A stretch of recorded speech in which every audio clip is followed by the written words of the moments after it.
Good morning, crypto warriors, and welcome back to the Gentleman of Crypto episode 211. Today is Monday, July 23rd, and I'm King. Bitcoin Zay is still out, so he should be back sometime this week. But until then, show must go on. We'll do it live. For the free Bitcoin winner last week, go ahead and shout them out. The question was, who on that 40 under 40 list that wasn't, who in the crypto space that wasn't on the 40 under 40 list should we throw in there? It was a lot of good answers, but the winner had to be Christopher Ladd too, who said Ivan on Tech. Ivan on Tech's a software engineer, an international blockchain speaker and educator. Ivan's technical analysis and opinion on events within the blockchain space are extremely popular, and I agree with them. I found out about Ivan on Tech actually from one of our in-house moderators and one of the folks who help us with our YouTube producing and content. Alec G, he always tells us about Ivan on Tech. Checked out some of his videos, which are really good. And I agree, he's definitely put in the time as well as the content to be one of those top 40 under 40 people in the crypto space. And it's somebody we actually should probably reach out to see if we can get on the show as well. So Christopher Ladd, we will be sending that Bitcoin to you. And then we still haven't forgot about you, Achilles, Dan the Man, and Surfing AB15. We still all four of you right now. So those are the free Satoshi winners. John Siebert, what's going on? Blockchain Shuja, Jamal J, peace. Crypto Q, what's going on? Tessa, good morning, good morning, good morning, everybody. So it looks like it will be a semi-short news cycle today. As I said, Friday, whenever Bitcoin is doing his little mini bull run, all of a sudden the FUD stops, all the bad news stop. In fact, you don't hear any news about Bitcoin when it's doing well because it's working like it's supposed to work. But news out of the crypto space in general. Main story, top story out there, Coinbase now has its own political action committee. I mean, hey, it doesn't surprise me. The timing does. I thought it would be another at least 3 to 5 years before they form one of these. But that's what happens when you make over $1 billion in 1 year. San Francisco-based cryptocurrency exchange and wallet provider, and it looks like it's about to turn to all things crypto. Coinbase has created its own political action committee according to documents made public last week, July 20th.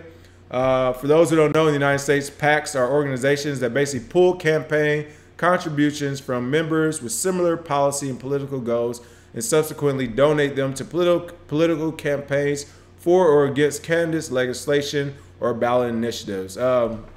So the layman's term is a PAC is something where you've seen on Wall Street, or you get the super PACs, where there's a lot of money involved, a lot of people, but PACs are like on Wall Street where all the banks pool all their money together and say, hey, we're only going to get candidates into, we're only going to get regulators in or political candidates into office that will be favorable to our causes, favorable to our legislation, that will pass these banking laws, that will eliminate competition. And this is the same thing we've already talked about. We've seen the United States regulators doing nonstop corruption. I mean, nonstop, basically whoever has the most money can buy their way into the law. And it makes sense for Coinbase to start their own political action committee because now they don't have to hide who they're paying money to. They can literally just give money to those political campaigns or donate it to the legislators or the regulators who they want to see win in office, and they can eliminate competition and continue to strong arm the crypto space. Again, I'm not mad at them. That's a great business move.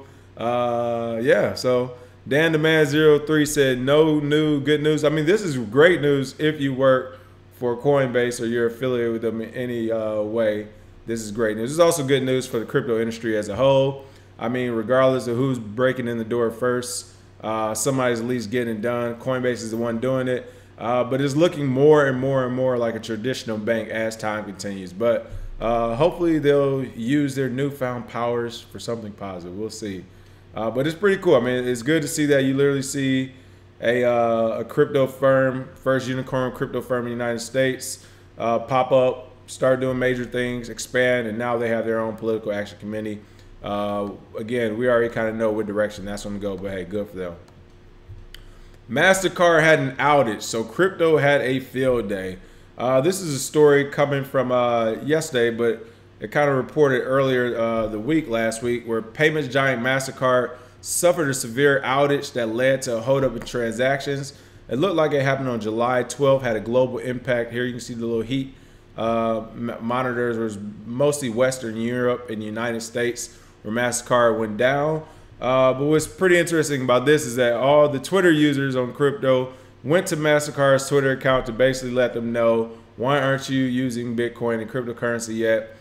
We don't have these type of incidents on our blockchain, even though you all do. And even in the bigger thing, it highlighted that, hey, everybody wants to talk about Bitcoin and the scaling problems, or it's slow, or it costs money, or whatever, all this negative stuff. But here you see a company that's been in business for a very long time, Mastercard, has went through the same, if not worse things. I mean, literally, their entire service was interrupted, where that's something we have not seen in cryptocurrency yet, where you see the entire Bitcoin blockchain service interrupted, where no one can make a transaction. So that is, it was pretty interesting to see this. Again, you see people shouting out Mastercard. Bitcoin has never had a service interruption. You know, Mastercard has had an outage. This basically stops you from making any purchase. At least when I use crypto, I can follow my transaction and know what's happening without needing to spend 20 minutes on the phone with my bank. Another big thing there, and they're right. If something does happen to your bank, or you do have outages with your credit cards or anything, yeah, that's at least 20 minutes on the phone trying to figure out what happened next. With Bitcoin specifically, you can literally just, you know, or Ethereum as well, you can just cut, copy, and paste that address, throw it on the blockchain info site, and see exactly where your transaction has been stopped at, how many times it's been confirmed, what's going on with it, estimation on the amount of time it'll be done. You get all that answered in a matter of seconds, whereas the bank, of course, is a runaround happening. Then this happened with another credit card company a few months ago. Yes, I can't think of the one off the top of my head. It's actually happened with a few of them. They go in and out. But again, it doesn't make big news because to the mainstream, this is their only payment option. So this is your only option, or you think this is your only option, and it goes down, then it's not too much noise to be made because you don't have an alternative. It's the same in 2008 when we printed out all the fake money. No one complained because there wasn't an alternative. It's like, all right, well, we don't use the fake money they're printing out. What are we going to use? And then Bitcoin arrived. Again, why are you still not supporting Bitcoin, the most reliable payment network on earth? And here's another one. Even such a giant like Mastercard can have problems today with TXs worldwide. Wanted to pay for gas and TX was refused. In a couple of years or a decade, Bitcoin or other altcoins will be huge rival in payments. So again, that's and then even Ripple, some Ripple shields through their name and app as well. Yep, Dan the man, it was Visa. Visa had went down first. So again, that's Visa and Mastercard in the last 6 months to a year. And it's one of those things where you can keep fighting back, you can keep pushing back against crypto and Bitcoin, but again, traditional payment methods are not working the best. So this is the second one to come out. I would say it was pretty interesting about, oh no, there's actually another one, but yeah, pretty interesting. Encrypted email provider ProtonMail could be planning an ICO. So ProtonMail, if you don't know, is pretty big in the crypto space. I know Bitcoin Zay have shouted out a few times. It's only been around since 2014. So one of the things I always say about the ProtonMail, and this is coming from our cybersecurity expert, who these were his thoughts, and he basically said, hey, ProtonMail, you know, Brave browser, all these are great, innovative new inventions and technology. Hopefully they work, but been battle tested by the hacking community in general because it's not widely known. But it looks like that could soon change for ProtonMail, as it looks as though they may be planning to launch an ICO, or at least that's what people are basically saying just from the information and seeing on this job posting is revealed. The Swiss firm, it was founded in 2014 by CERN researchers, CERN, has long supported cryptocurrency payments for its premium email and VPN services.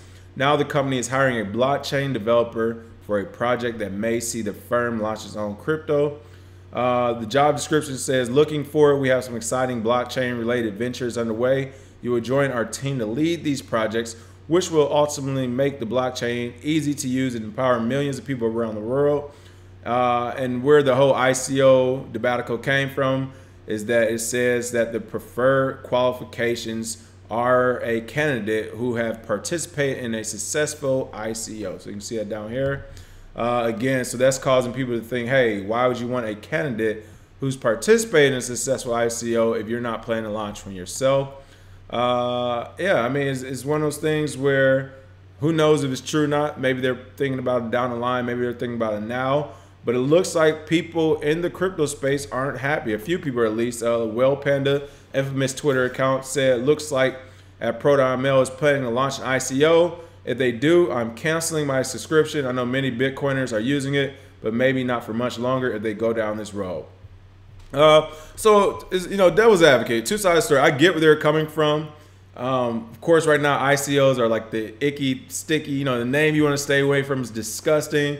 It's rife with scam. Anyone who's truly in the crypto space for the technology, or at least the banking system in general, to expand that, aren't really interested in ICOs. Everybody sees it as a quick money grab. You do it right now. If it goes wrong, you're going to sell your name. So I get where Well Pan is coming from. It just looks bad. However, on ProtonMail's side, I know they do give away some of their mailboxes, free of charge, basically, or and they're very competitive charges for the rest of them. But in general, this company needs to make money.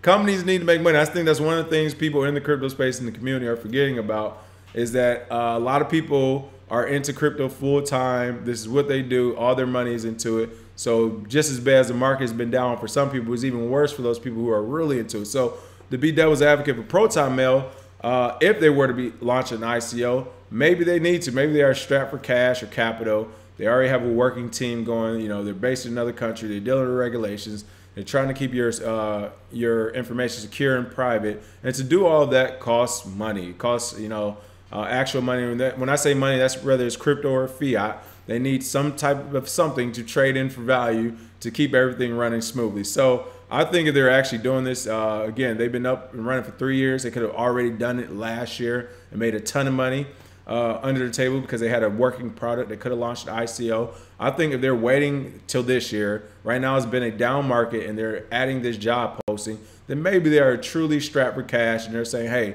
this is our Hail Mary, our last ditch effort. We need to launch an ICO if we want to get these funds to keep this business up and running, at least through the down market. So if that's the case, I don't think the right thing to do is the exit stage left, especially when a lot of Bitcoiners, specifically a lot of people in crypto, have been heralding ProtonMail as being this beautiful thing. So for suddenly say, well, we're going in different directions since y'all are doing the ICO, I say let them explain themselves first and see what happens. So we will see what happens with that. What's going on, good-looking honky? Welcome. Crypto Wimp, welcome. Fred K. Heyman, I like that. Welcome, welcome. ProtonMail following Telegram's lead.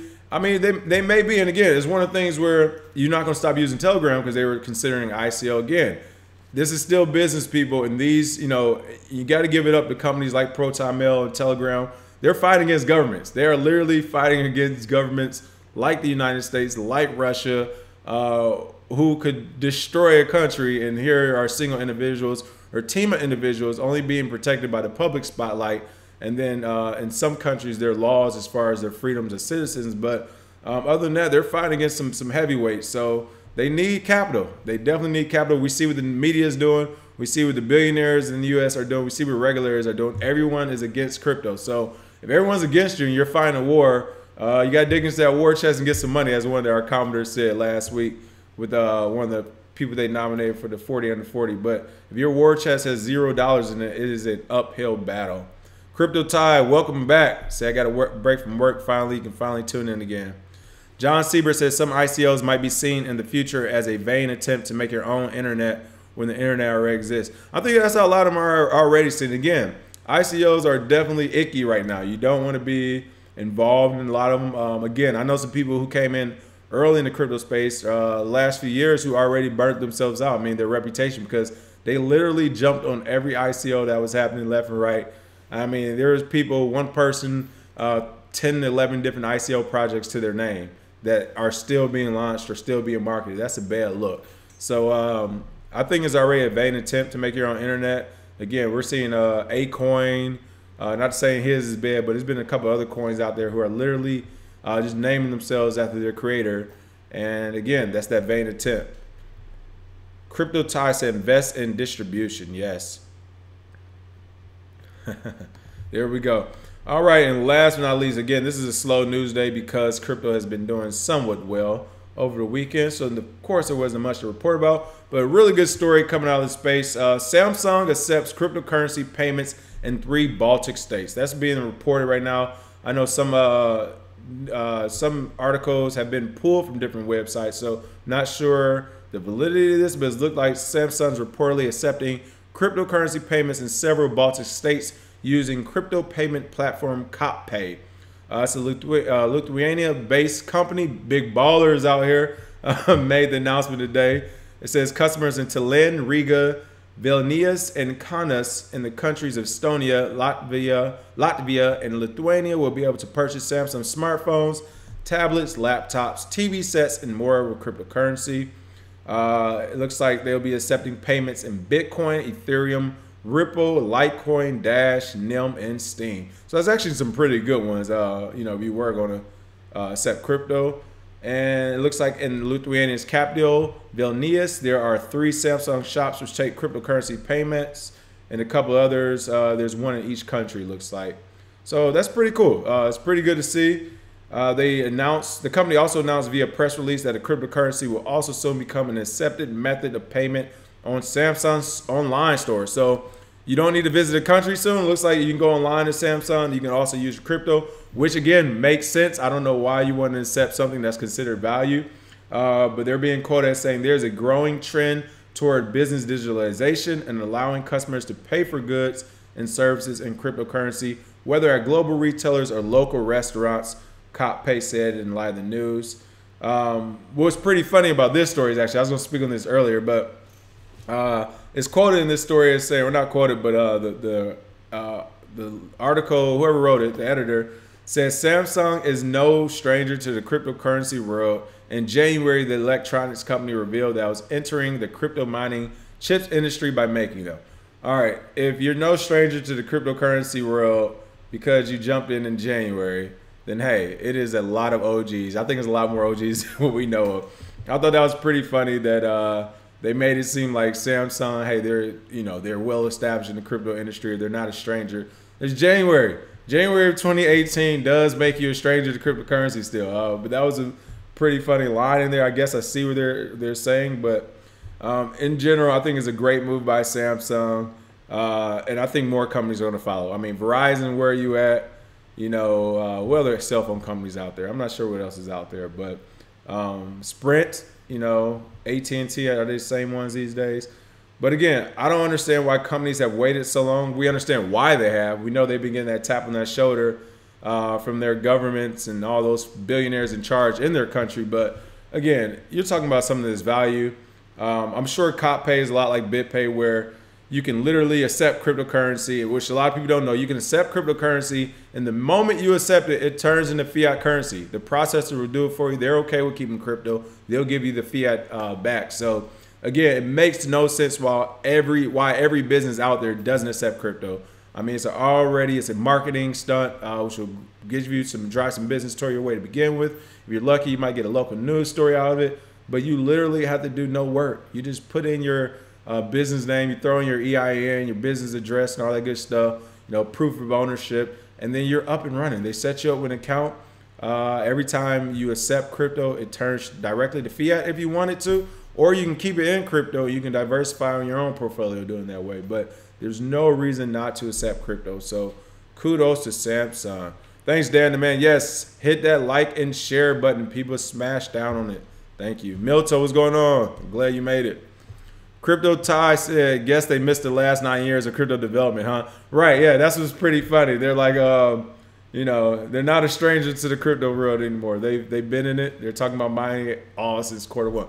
But you know what? To be fair, that's what's crazy when people don't understand. It's like, hey, I've been in however many years or however many months. That's how fast the space moves. For people who you know, been in for a few years, they already know that. If you've been in 9 years, you're literally like an old man that's about to retire in this business at this point. But yeah, I mean, it has moved that fast. You think about January of this year to right now, we have seen a lot, unfortunately, in the way of regulation. But that's pretty good. Maurice Parks, shout out. Maurice Parks said, I will accept crypto and give a 15% discount. That's actually what a lot of people do. Those who accept crypto, they give discounts on the crypto payments. Crypto Key said, Sprint and Verizon are not cell phone companies. You're right. What would you consider them as? Cell phone monopolies? No. So good for them. All right. For the free Satoshis today, Coinbase has its own super PAC now. All right. In fact, let me go back to this. Coinbase now has its own super PAC political action committee. If you had to guess, what would Coinbase's PAC political action committee, what would be their first move of business? Let us know, what do you think it is and why? And the winner will get those free Satoshis. An example might be, they'll donate money toward the next regulator or politician that says, hey, we're going to make it illegal for any other cryptocurrency exchange to have more than 100,000 customers. I don't know. Anything can happen, as you can see, with a lot of money and a lot of political backing. And of course, as I always say, the military and police. So if you could think about what Coinbase would do with its first, call to action for its political action committee, what would it be and why? Go ahead and drop that comment in the comment after the video. And with your public address, we'll make sure we get those free Satoshis to you. As always, thanks for watching. Have a happy Monday, and we will see you tomorrow on Tuesday. Hopefully Bitcoin Zay will be back here this week to join us. Cheers.